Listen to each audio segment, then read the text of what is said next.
This episode of Please Explain is sponsored by Aware Super, helping you get more from your future. Hi there. Today on Please Explain, we're running a special episode from our sister podcast, The Drop. Host Osman Faruqi, along with culture writer Thomas Mitchell and Spectrum editor Melanie Kembry, unpack why there is so much hype around the Barbie movie. Here's the show.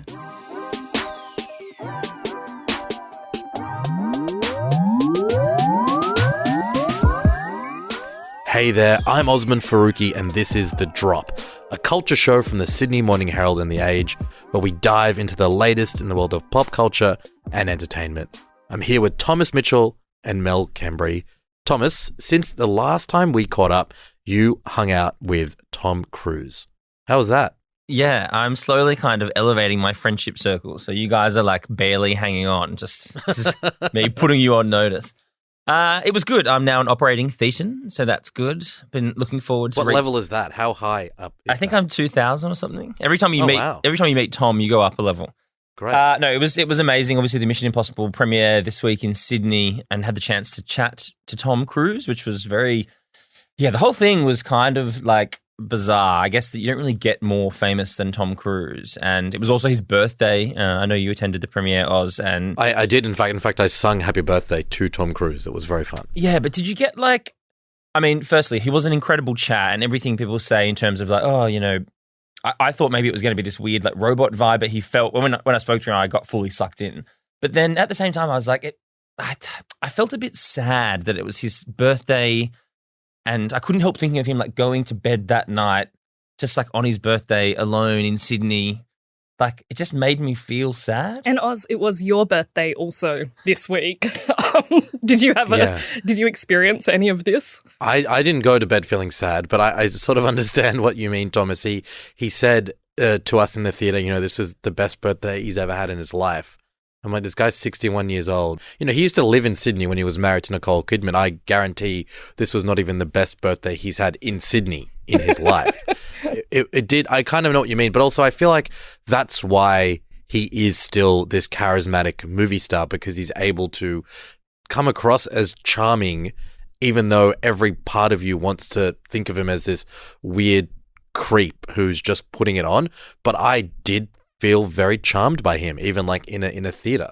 And can I say that Thomas is acting all cool over here about meeting Tom Cruise, but he's been absolutely devastated this week because he did get a red carpet photo with Tom Cruise, but he did not like the angle and he did not like his face in the photo. And every few days he's been bringing up like, I cannot believe I didn't get the shot. Well, I had the same experience with Dev Patel a few years ago where I interviewed him when he came out for Lion, and a woman who was involved in like helping on the production side of the interview, working for the studio, I just sort of handed her the phone and I said, hey, can we just like take a second to like get the lighting in the right spot? And she just grabbed it, and it's the worst photo. And I even like filtered the hell out of it on Instagram, and I was too embarrassed to share it. I'm really sad about that. Yes, I mean, I feel your pain deeply. And yes, it is true. I mean, like if you're going to get a photo with anyone, Tom Cruise is right up there.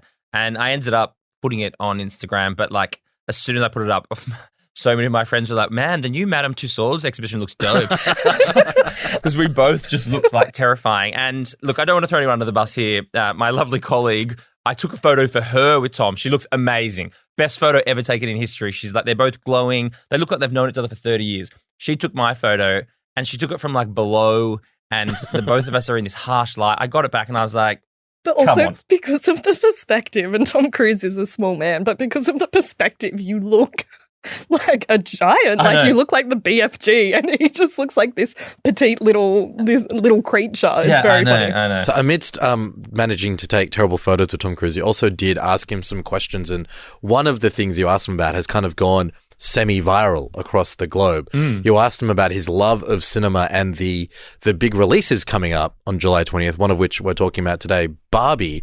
Tell us about what you asked him and how he responded. Yeah, well, obviously, Mission Impossible has been kind of slated as one of 3 films that's going to bring audiences back to cinemas alongside Barbie and Oppenheimer, which both come out on July 20. And so I asked Tom Cruise, like, look, you're so keen to get audiences back into cinemas. You're obviously coming out alongside these 2 big films. Which out of Barbie and Oppenheimer are you going to go and see first? Because that's kind of what the internet has turned these release dates into, a competition. I was going to say, out of Barbie and Oppenheimer, which are you most keen to see? Oh, come on. I want to see both of them, man. I'm keen to see both of them. And what's great is... Maybe same day? Yeah, that's what you want to see. I think you want to... I like seeing opening weekend, probably Friday, see Oppenheimer first and then Barbie second, And then Mission Impossible third. Well, because we come out before. Yeah. So we'll see that. We'll see that later. So I love that Tom Cruise wants to Saturday night prep, Do you reckon he's full going, pink suit? Yeah. He's going Hoyt's locks? No, 100%. He'll be going gold class for sure. Yeah, get himself some churros delivered. That does not surprise me of his choice of those 2 films. No, definitely not. So we're going to have a lot more to say about both of these movies in the coming weeks because they are, I think, 2 of the most highly anticipated releases of the year. But today on The Drop, we're going to talk specifically about Barbie. And even though the film's not due out for a couple of weeks, as you said, July 20th, the hype is well and truly building. I can't really remember the last time the marketing for a movie took over the culture in the way the Barbie marketing train has done. We're going to unpack exactly what's going on and I think talk a bit about what it means for our expectations of this film, which is shrouded in a lot of secrecy. We kind of don't really know what it is about, but we've seen a lot of very colorful pastel shots and we've seen a lot of wacky marketing stunts. I reckon maybe a good place to start is the first glimpse of this universe. We saw it way back last year, believe it or not, in June of 2022. The photos of Margot Robbie and Ryan Gosling in their kind of Barbie and Ken outfits. They're the stars of this film. They were rollerblading down Venice Beach in LA. That, I know this is a cliche, but it did set the internet on fire. What were your immediate reactions to seeing those pics from the set? Yeah, I mean, kind of like you said, it was basically like the internet's version of a wet dream. It just had every single possible thing. It was like Ryan Gosling, Margot Robbie, fluoro pink on rollerblades. It was like if you could pick as many elements to make sure that social media lost its mind, that had it all. I kind of was like, okay, I'm interested, but I felt almost immediately is this going to be just are we going to have an onslaught of social about this film and how long can you stretch that for before you get fatigue? Yeah, I was pretty excited when I saw them because we had heard rumours of this movie for some time and we know that Amy Schumer had been attached and then had dropped out and no one really knew what was happening to it. And then we saw these photos and I think it was this glimpse into Greta Gerwig's world and how the aesthetic might be playing out. And it was these bright, lurid characters doing this kind of ridiculous scene where they're wearing that and roller skating in public in the quote, real world. So I think it made me really excited because I was like, okay, maybe this is going to be a pretty special film. Yeah, I had a couple of different reactions. I think the first thing I thought of was that photo of Lady Gaga and Adam Driver that came out ahead of the House of Gucci release, where they're wearing their ski gear and they're in the Alps. And that just looked so incongruous. It's like, why are these two together? Why do they look like that? Why are they playing Italians? In the end, I feel like that photo was the best part of the movie. I feel like the movie did not deliver on that photo. So I was kind of like, okay, this looks awesome, Ryan and Margot, but could this be the peak of this? And I think that has sort of stuck with me, this frame that I can't quite shake of, I trust everyone involved in this movie. I love Margot, I love Ryan, but it's a Barbie movie, and what does that actually mean, and how much creative freedom do these guys have? And I feel like since the marketing onslaught has just continued to bombard us, I have not been able to shake that sense of, is this going to be subversive and interesting, or is this going to just be a classic IP kind of Transformers-esque sort of film? Let's step through some of the other marketing things that we've seen, particularly in the last couple of months. So there was an architectural digest video, which normally we see for real houses that celebrities live in. But we saw this one that Margot and Greta were stepping us through the actual set of the film, the cast of the film, which includes Issa Rae, Kate McKinnon, Alexandra Shipp, Margot, and Harry Neff were all on the cover of Time magazine last month. And just last week, Margot Robbie and Greta Gerwig and a few other cast members came to Sydney to do an event at Bondi Icebergs where they painted the pool with the Barbie logo and then did a publicity stunt at Westfield in Pitt Street. Now, on one hand, this is all working in the sense of marketing, right? It is getting us to talk about the film. It is generating amazing photos and videos, and people are getting really, really, really excited. Are we at all worried that this is going to be a trashy, super commercialized film? Because if I'm really honest with you, the marketing is leaning very heavily in that kind of commercial direction rather than the sort of indie vibe that Greta Gerwig has been in for the last few years. Yeah, I completely agree with you. I'm very excited for the film, the cast, the director, love the soundtrack. And you mentioned the Architectural Digest video. The aesthetic of it is incredible, but I also can't shake the feeling of Mattel's hands all over this. And in that Time article that you mentioned, there's some really interesting tidbits where you do see the control Mattel has over this, whether it's the Mattel executives all being very adamant that it's not a feminist film, which is obviously a very different message to what the cast and some of the marketing is presenting. Or there's even a little tidbit in the Time article where one of the Mattel executives gets on a plane because he is so unhappy with one of the scenes and he wants to go and confront the filmmakers, Margot Robbie and Greta Gerwig, about this particular scene, and they kind of have to talk him into letting it go. I do have the same level of cynicism and skepticism about it as you. And I'm also kind of wary about how Barbie is being repositioned and resold here. As a feminist icon. Yeah, that's interesting. And I know they're trying to cover themselves by saying there's so many different types of Barbies. And, you know, they've got Issa Rae as President Barbie and American Ferrera, and they've got all these different types of Barbies. But the reality is there's still one main character, which is Margot Robbie. And they can poke fun of her being stereotypical Barbie, which they do in the film. But the reality is they're still presenting a certain ideal of beauty. And that is still the main form of beauty that they're championing in this film and also outside of the film as well. So I am kind of weary about how they're trying to sell it as something, and it might not be really that at all. Yeah, there's been lots of like kind of noise made about how they are in the film. They interrogate, you know, the idea of like the perfect female, and Barbie gets criticized. But then it's like one thing to say that and like safeguard yourself, but then you do have Margot Robbie, who is, you know, this beautiful young actress attending the world, dressing up as the most famous Barbies. Like she is the absolute center of the marketing campaign. Like there's no mistaking which Barbie they're hinging this off. I also just think generally, like, you know, with internet culture, you have such a short shelf life. Like people do get, you know, social media fatigue of things. And I feel like with Barbie already, it feels like the movie's come and gone. Like, you know, it's been so long since those photos. And then you've had everything kind of slowly drip fed to us, the Barbie dream house, which also like kind of irritates me because like none of us can afford actual houses. And then Barbie's got this fucking dream house in Malibu, which you can rent, I think, from July 17th on Airbnb for 2 nights, which is insane. But yeah, there just feels like that we've had so much and it feels like a bit of a trick. Like, is this all meant to distract us from what may not be an amazing film, but it won't even matter because we'll kind of all have decided that we enjoyed the Barbie journey anyway because there's just been so much to digest? I would love to see the behind the scenes making of this film and the negotiations between Margot and Greta, who I do trust their kind of worldview, I guess, negotiating with Mattel, because it feels like that thing where you've got a boss and you're like, yeah, that's absolutely what I'm doing, but you're really doing something completely different, Oz, I apologize, as you're trying to negotiate the kind of demands from up top with your own creative integrity. I just love to see... Are you comparing me to Margot Robbie and Greta Gerwig? Is that what's going on? No, you were the boss in that scenario. Yeah, I mean, I think it's not the first time we've seen indie directors play in this big IP space before, and generally it hasn't worked. Like, I think Marvel is the best at trying to do this. Some of the Disney live action remakes have done it as well, and I think they really benefit from having the name because it makes you think this could be interesting, but because they are playing in such a defined sandbox with these very specific rules and guidelines, they can't ever really be that edgy. I think that the difference with this potentially is Mattel hasn't really done film before, and there's an opportunity to really define what that looks like. But then, you know, I think to your point about those quotes in that Time story, Greta and Margot, before that story came out, were very clear that there wasn't any Mattel interference.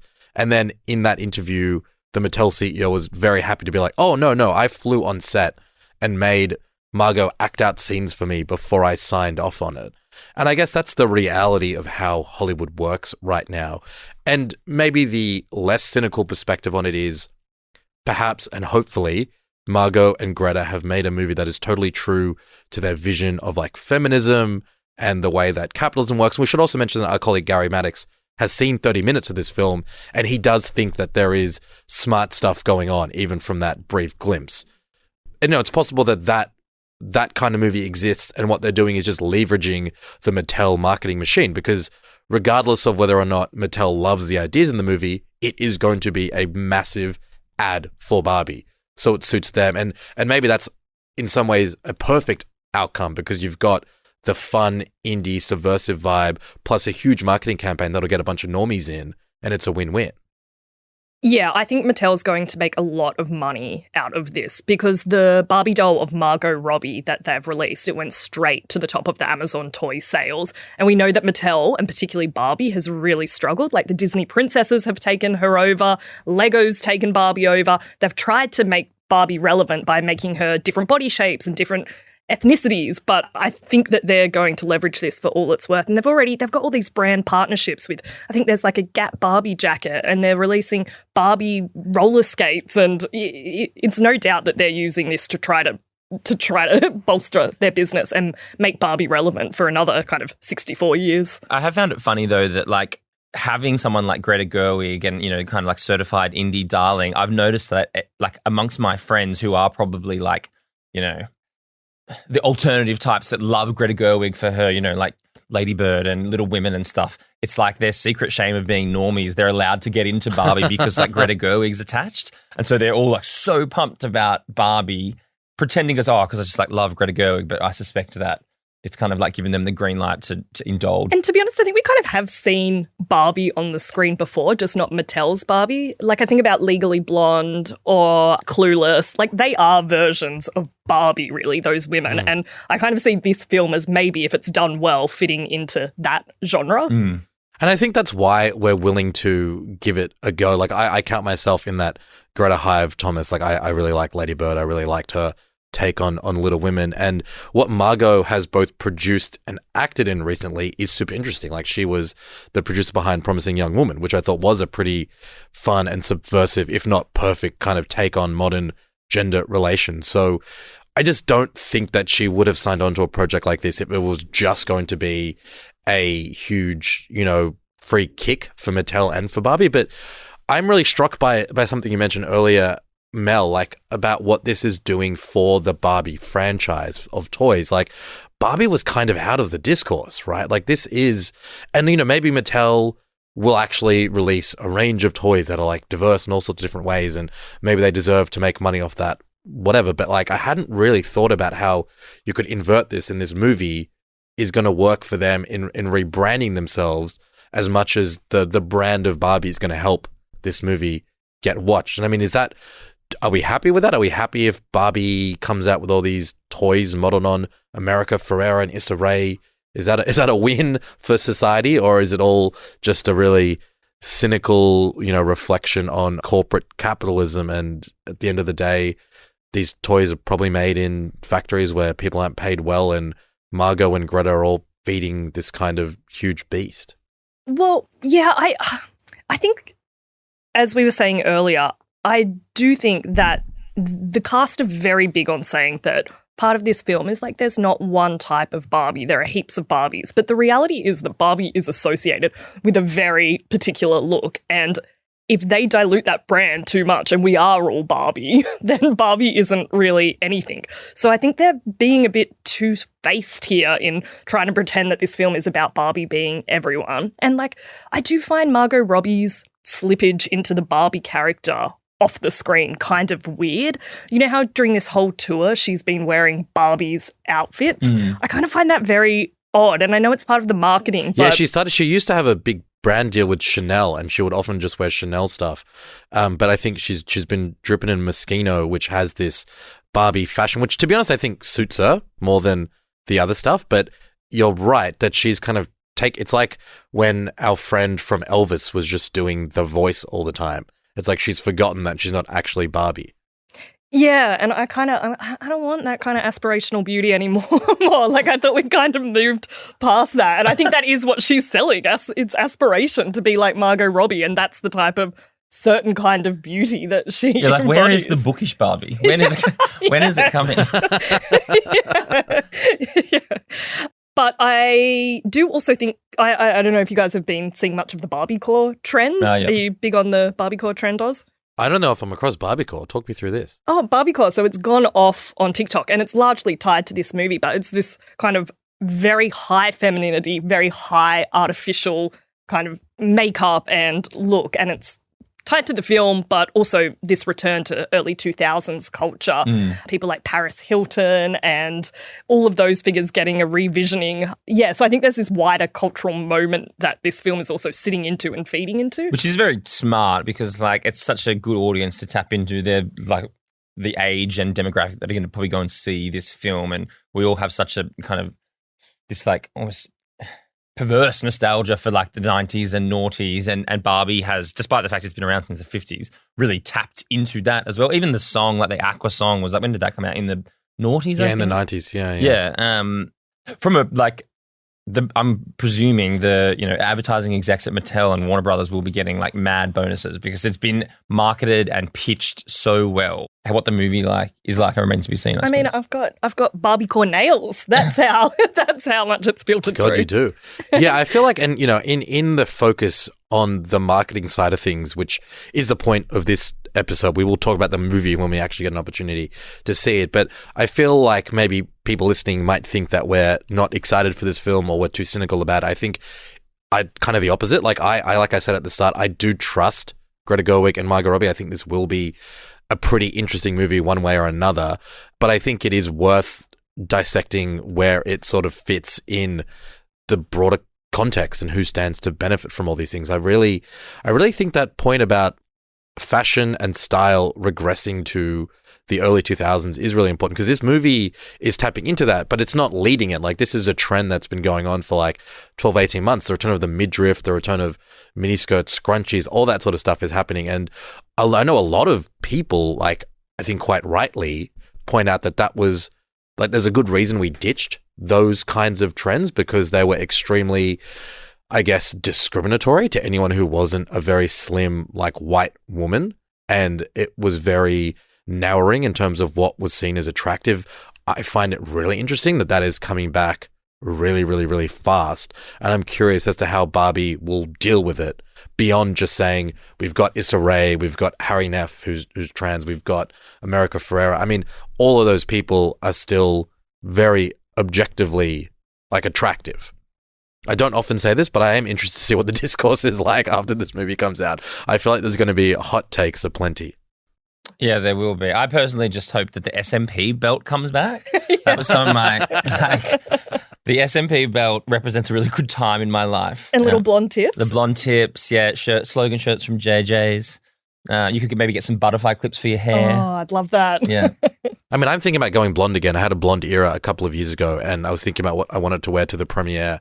And I think going blonde feels appropriate for this film. You sitting at home contemplating what you'll wear to the Barbie premiere is the most Osman Faruqi thing. Are you going to wear pink? I don't know. Oh, actually, I've got a couple of pink options. I guess so. If I'm going blonde, I may as well wear pink. Like, what's the next best opportunity to do that? There really isn't one. That's true. Let's talk about Mattel and what is coming up next for them. So this movie is not even out yet. We don't really know how successful it'll be, though we think it'll be huge because of the reaction so far. But they're already in the early stages of developing more than a dozen other toy adaptations, including like Uno cards. This is pretty wild stuff. Is this good, or are we in some sort of like corporate hell? I think we're in some sort of corporate hell. I mean, I think we're tiring of superheroes. Marvel and DC have had, the past decade, and now we're seeing the toy companies get into it. Barbie is their first film after the new CEO created Mattel film. So I think we're going to now have a period of insane toy films, and I think we'll end up in the same situation. We're a bit tired of them. Yeah, because there's talk of they're doing Barney with Daniel Kaluuya attached, and like what's the line he said? They're pitching it as like a moody A24 style film, which is just amazing. But it does remind me of Succession again, where they're like where Kendall is encouraging Roman to just get all the IP and just make as many films as possible, which is kind of what you're seeing happen here.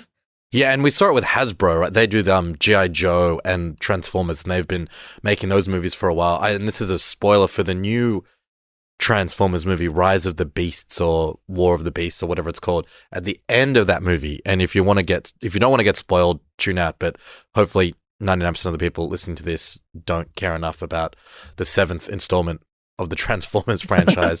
But they tease an extended Transformers G.I. Joe universe. So I wonder if we could end up seeing that. Does Barbie exist in the same universe as Barney? Barbie and Barney? Could they be playing Uno together? Is this what we will be talking about on this podcast in 10 years? Probably yes, to be honest, because it does feel like the only thing studios are really willing to put heaps of money into are either long-running franchises like the Fast and Furious series, Mission Impossible, or stories like this. Though I guess on the other hand, the other movie coming out on this day is Oppenheimer, Christopher Nolan, original story, but he's such a bankable director. I mean, the funny thing about the battle between those two movies, they're both being distributed by Universal. So Universal wins no matter which movie you see, which order you see them in, and which one you love more. Probably my favorite thing about the whole Barbie marketing campaign has been this weird competition that the internet has developed between Barbie and Oppenheimer. Yeah. Because they're so different films. And I think, everyone saw it, but that meme of, they created that Barbie house in Malibu and then people tweeting Oppenheimer, you know what to do. And it is amazing. I saw so many people being like, oh, so can I see Barbie if I haven't seen Oppenheimer? Will I understand? It's just amazing that these two very different films with two very distinctly different color schemes are coming out on the same day and are directly in competition with each other. It's really brought out the best in the internet. Well, I think that's why they've both got this thing in common, which is they're taking something well known in society and then doing something to it, but we don't know what that something is.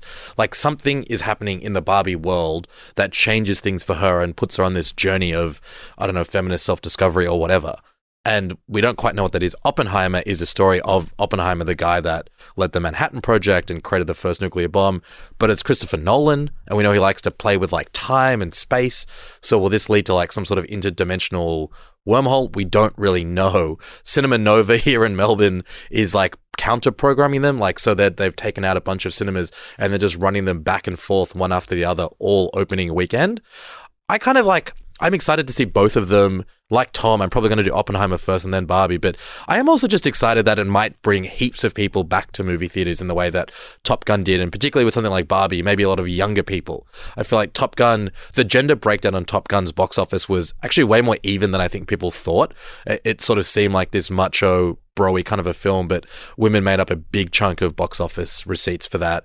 Oppenheimer is trending very, very, very male at the moment, which is the majority of the theater-going demographic at this stage. But Barbie is the opposite, younger women, everything from 18 to 34. And I think that is really, really exciting for the future of film. But just going back quickly to the Daniel Kaluuya thing, because what Daniel Kaluuya said about the film so far is amazing. His kind of take on it is, Barney was a ubiquitous figure in many of our childhoods. Then he disappeared into the shadows, left misunderstood. Is that a real quote? That's his log line for the film, yeah. And it's currently listed as being in development. And the creator of Beef, the show we all loved on Netflix, Lee Sung-jin, is attached as a writer. So it is amazing that they're getting these tried and tested IP, same with Barbie, and then attaching hot, young directing and production talent to it. And I mean, I think the natural segue is what are some other toys that we can do this with? I personally am very excited for Bong Joon-ho's Trolldoll, or I would love to see Sophia Ford Coppola take on Furby. Oh, that's good. That's good. That could have quite a dark underbelly. There's so much there to play with. There was a Trolls movie, wasn't there? With Justin Timberlake? Yeah, but it was bad. We need a dark Trolls. A dark troll. Yeah. I can see David Lynch doing my one maybe. I had this doll when I was a kid. Her name was Susie Stretch, and she was this long thing with... It's the anti-Barbie. Yeah. This is why I am the way I am. Did she read books, Mel? Is that what you liked her? Well, she did with me because you would attach her hands to your hands and her legs to your legs, and then you'd walk around. with Susie Stretch That does on sound you. like a nightmare. I think David Lynch is the right guy for that. Is this the doll for girls that didn't have actual friends? And the tagline, well, it was obviously, I had some identity issues if I would prefer to live life as this weird doll. But I guess the tagline would be like, who's wearing who? Susie Stretch. Yeah, I like Wow, it. that's great. I mean, the whack thing is you go back 10 years and you say Margot Robbie and Greta Gerwig are going to do Barbie, Daniel Kaluuya and the Beef Guy are going to do Barney, David Lynch is going to do Susie Stretch. All of those feel equally like implausible. So I just don't think you could really go wrong with making these predictions. Before we finish up on our Barbie chat, let's talk about the soundtrack. Mel, you said that you liked it. This is like increasingly a part of big productions where they get a really high-profile executive producer, in this case, Mike Ronson, to curate a soundtrack with a bunch of stars. The biggest single so far is Barbie World, which interpolates the Aqua song Thomas mentioned, Barbie Girl. And I'm bad like the Barbie. I'm a doll, but I still wanna party. Pink felt like I'm ready to bend. I'm a 10, so I pull in a Ken. Like Jazzy, Stacy, Nikki. All of the Barbies is pretty. All of the Barbies is bad. It girls, and we ain't playing tag. Red, but he spanked me. It's by Nicki Minaj and Ice Spice. Ice Spice is a very, very, very hot rapper right now. What do you think about the track? I love it. I think there's about 4 songs released from the soundtrack now, and they're all bangers. I love the Dua Lipa song as well. Really excited for the Lizzo song. I think Kid Leroy's on there as well. But also, I think it's very funny because Mattel sued Aqua over Barbie doll when it first came out. And now they're just loving it. We're all friends again. Yeah, but even if the movie's not a hit, I think the soundtrack already is very fun, and I'm excited to hear all the rest of the songs on it. Yeah, I love it too, but I do get the feeling, I think I've got like PTSD from The Idol, but I'm like, is the soundtrack going to be better than the movie or the series? Because the music has been so good so far, and such a kind of like purposeful and well done kind of bringing the songs of Barbie into 2023. But I just have this feeling that like when the music's this good and everything about it has been good so far, we're like being set up for a fall. Yeah, the interesting thing about the Aqua song is that I think there's a line from an interview Margot's given where she said to Greta, I want this song to be in the movie. And so it is in the movie in some capacity. I'm not sure whether it's the original song or the Nicki and Ice Spice version, but I think that'll be a really fun moment, I guess, for people of our generation who love that track. I feel like it'd be a huge missed op to not use the Aqua track in the movie at some point. Like it was such an earworm at that time. Like, yeah, and controversially, I don't love the new one. Like to me, the only good bits of it are the bits that sound like the original Aqua song. I think both Nicki and Ice Spice sound like they're kind of phoning in their verses a bit, but I love the rest of it. Like I love the Dua Lipa track. I love Speed Drive by Charlie XCX. That's super fun as well.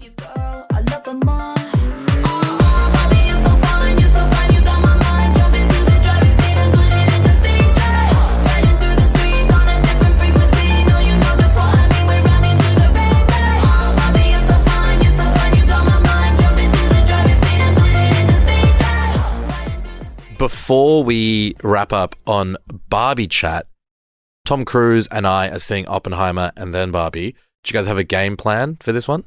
Are you going with Tom Cruise? Is that your plan? Yeah, exactly. Yeah. I'm going Barbie first, yeah. Although actually... Is that because you're most excited to see Barbie, or you think that is a coherent, logical order in which to see these two deranged movies? Okay, no. If I want to go logical, I'd probably watch the one about the atomic bomb, get really sad, and then maybe or maybe not redeem my faith in humanity by watching Barbie. But I don't know. I'm just not feeling Christopher Nolan at the moment. Why do you were saying this before off air? Why do you not like Christopher Nolan? I used to love Christopher Nolan, but now... What happened? I don't know. Maybe he's a little too clever for his own good. I don't know. Rich coming from you. Just does the same. I don't know. I'm just not feeling a Christopher Nolan movie. What do you mean, just does the same? So yeah, like Dunkirk about World War II, very similar to Interstellar and The Dark Knight Rises.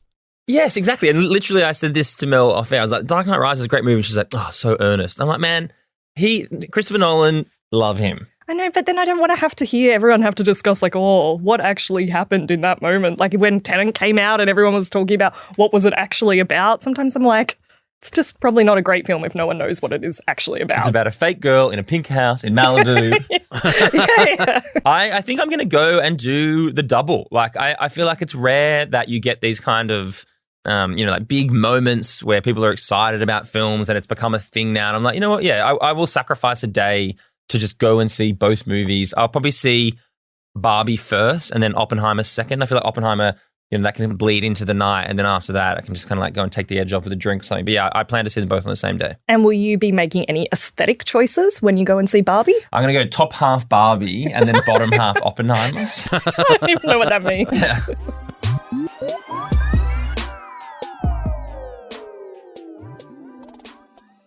Hi, I'm Scott Hayward, and with me from Aware Super is Peter Hogg, Head of Advice Experiences and Enhancements. Peter, what are some of the simple yet important things people can do today to get more from their super? Well, Scott, whether you're 25 or 55, it's worth spending a little time now to know where your hard-earned money is going. It's things like making sure all your super is in one fund. Chances are, if you have more than one fund, you're paying multiple sets of fees. Also, knowing how your super is invested, if it's right for your age, and asking that all-important question, is your fund performing well over the long term? Finally, make sure you take advantage of any help that your fund offers. Aware Super offers help and education via their website at no extra cost. Thanks, Peter. Some small steps today can make a big difference to your retirement. With super advice and super returns, Aware Super is super helpful. For more information about Aware Super, including their PDS and CMD, visit aware.com.au. Okay, so we'll leave the Barbie chat there. We'll come back when we've seen the movie. We'll dissect it on the pod. And right now, for the last time ever on this podcast, and hopefully the last time ever in our lives, we're going to be talking about The Idol, which finally finished this week. It was supposed to be 6 episodes. It was supposed to be an entirely different TV show. It was supposed to be 6 episodes of this TV show. It became 5 episodes of this terrible, terrible TV show. We've sort of bounced around on it over the past month. We thought some eps were better than others. Largely, we weren't vibing it. How do we think it finished, Thomas? Mate, worst Idol finale since Shannon Knoll was robbed in 2003. Is I think perhaps the only fair way. It was a fucking disgrace. I texted you both after I finished it. I just got like angrier and angrier with each episode, and then the finale was like just plunged itself to new depths. It was the worst finale of a show, and I feel like so hoodwinked by HBO and The Weeknd. No, seriously, it's so I feel so annoyed at this show. One of my mates, this was amazing, sent me a screenshot. He also watched and hated it, where he sent a DM to The Weeknd. Obviously, he will never see it. Basically being like, how dare you? You owe me 5 hours. This is what my hourly rate is. He worked out his hourly rate at his job. He's like, this is how much I get paid an hour. Can you please transfer me this amount of money because I put 5 hours into your dumbass TV show? Like, aside from the fact that the show was a joke and a mess, like, what was the point of this show? Yeah, I agree. And also the final episode was by far, they were all really bad, but it was by far the worst episode. And I just have no idea what happened or how it thought it could get away with it. Like, why did they do this? We've talked about this before, about how The Weeknd is trying to pretend it's like a completely different show. And I don't know if you guys have seen his like tweets and what he's retweeting lately. It is so funny. So he's retweeted this take. The Idol series, with all its controversies and outcries, was the most refreshingly postmodern comedy of the year. Extraordinary. And then he's retweeted someone saying, wait a minute, the very first scene of the show literally shows Jocelyn acting all different types of emotions, foreshadowing her being the actual master manipulator on the show. Damn, in all caps. Like, this is the problem, right? Because we've talked about this before. Maybe that's what they thought they were doing, but like they clearly weren't. Like, there is a world in which the Jocelyn twist where she's revealed is kind of taking the upper hand makes sense, but there was just not enough time, not enough actual plot, not enough character development to make her rise to that position and The Weeknd's fall from master manipulator to just being this guy thrown out the window and left to kind of wallow in a ditch. None of that made sense. But then this was my also confusion with it. Were we meant to feel sorry for Tedros by the end of this? Because it didn't really make sense. Okay, so he didn't get to be the face of all the singers that they recruited. But then were we just meant to overlook the kind of that he went to jail for kidnapping those people, that he was pimping out women? Were we meant to overlook what happened with Troye Sivan and that shot thing? Yeah. Like, I don't is that they wanted us to feel sorry for him? They don't know what they wanted. That doesn't stack up. Yeah, they don't know what they wanted. Nothing made sense, but I'm going to catalogue some of my biggest fucking gripes with the show. Number one, like, okay, so at the end of the show, essentially we are to believe that Jocelyn was the master manipulator. Then she brings Tedros back out in the final scene of the episode and introduces him to this adoring crowd as the love of her life. Despite the fact her people have organised a Vanity Fair hit job on Tedros.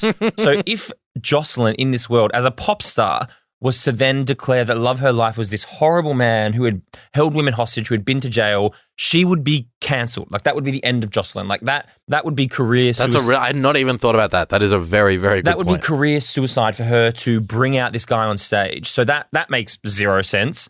The other big moment I think that people were talking about was at the end we see this controversial hairbrush that, you know, Jocelyn had kind of said was what her mother used to abuse her. The Weeknd's character picks it up, despite the fact he's held it before, and he's like, this is brand new. And she's like, yes. And so we're meant to believe that she made up that her mother ever used it on her. He's already held the hairbrush before. But also, even if she did make up that her mother used it on her, why was, like, does that make, then we meant to be like, oh, Tedros was manipulated into beating her with a hairbrush? That doesn't make sense. No, and also why was Troye Sivan's character like in on the whole thing to the point of wanting to get shock collared? Yeah, like, that's just insane. And you know, it could also conceivably be a new hairbrush because maybe, like, who keeps a fucking hairbrush for like 20 years? Anyway, and then the other thing that really like drove me insane about this was the whole scene of like the showcase of artists. Like, come on, man. These are like record execs who would see super talented people all the time. No one is like losing their minds over a bunch of people who have got really good voices and do some like the dancing and stuff. Like, the fact that we were supposed to believe that these industry professionals were going to sit there and watch a bunch of talented people sing and just be like, well, this is the greatest thing I've ever seen. You guys are definitely going to be stars. Yeah.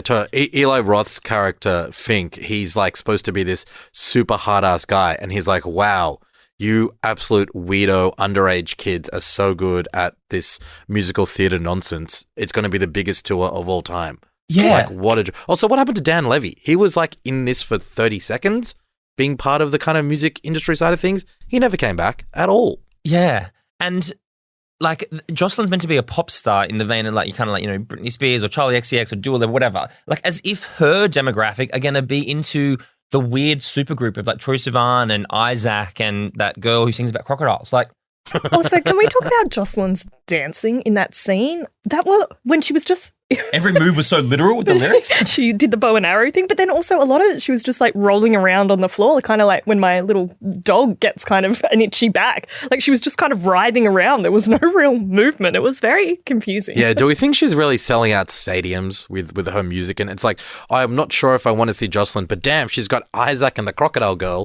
Time to fork out $400, line up online on Ticket Tech for like 3 days, and let's make this work. Let's go. And also, they put the tour together in 6 weeks. Like, it was comically bad, but then it became frustratingly like annoying that I had committed time to this. And I think because I am clearly so upset about The Idol, it's like pissing me off that The Weeknd won't, like, I'd have more respect for him and I love him as a musician, that he's not even like coming out and being like, okay, you know, like, this didn't maybe turn out exactly as we hoped, but we put a lot of effort into it and it's been interesting, like some kind of disclaimer or some kind of concession. And also, I don't really get Sam Levinson. I know we've discussed him before, and sometimes we have some problems with his kind of obsession with damaged women. But Euphoria had pacing and timing. Malcolm and Marie had pacing and timing and development. I don't really get how he let this happen, regardless of his kind of world view.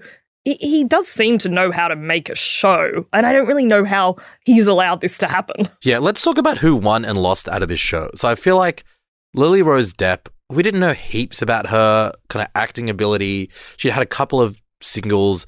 I think she's come out of this okay. Like, I think, and if anything, people feel a bit sorry for how she was used in the show, but she can act and she can sing. I think Troye Sivan has come out of this pretty well. I think his acting is like really good.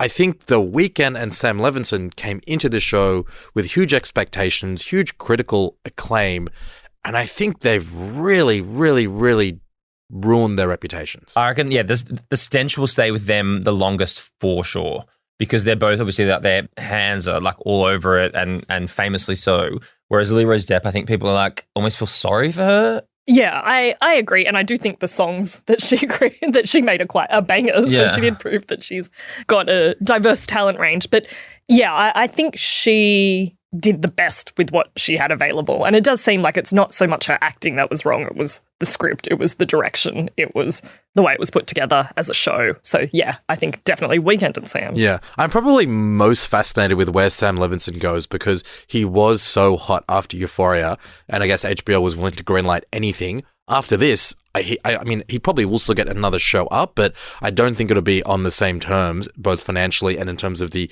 creative control he has. So I think that is a space to watch. Yeah, definitely. I also think it has been interesting, like Troye Sivan especially, like he, I think, did really well in the show. He's got, like, I didn't realize how enormous his social following was. He's got like 14 million followers on Instagram or something.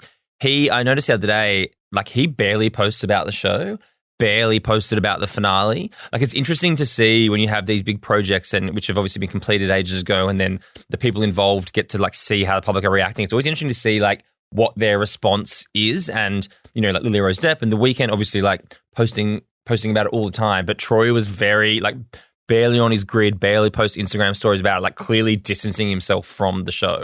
I'm excited for in a few years when the dust has settled and they've all moved on in their careers that they'll be able to talk really frankly and honestly about what has happened.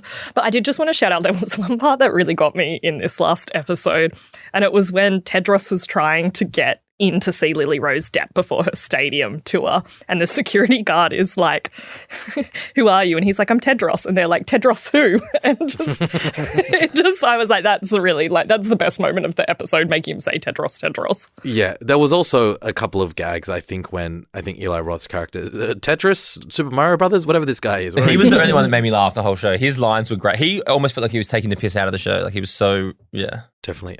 Thomas and Mel, let's wrap things up there. Thank you both for this wonderful Barbie chat and the kind of depressing but still very satisfying to hear Thomas get mad conversation about The Idol. I haven't heard him that mad since he got a bad photo with Tom Cruise. Yeah, I know. If you catch up with him, Osman, can you please let him know that I'm keen for another shot? Yeah, I'll invite you to our Oppenheimer screening, but not the Barbie one. That's just for me and him. Yeah, perfect. This episode of The Drop was produced by Chi Wong. If you enjoyed listening to today's episode of The Drop, make sure to follow us in your favorite podcast app, leave us a review, or better yet, share it with a friend. I'm Osman Faruqi. See you next week.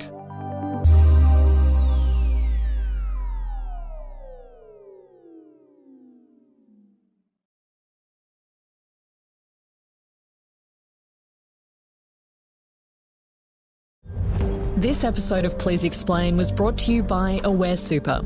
With super advice and super returns, Aware Super is super helpful. For more information about Aware Super, including their PDS and TMD, visit aware.com.au.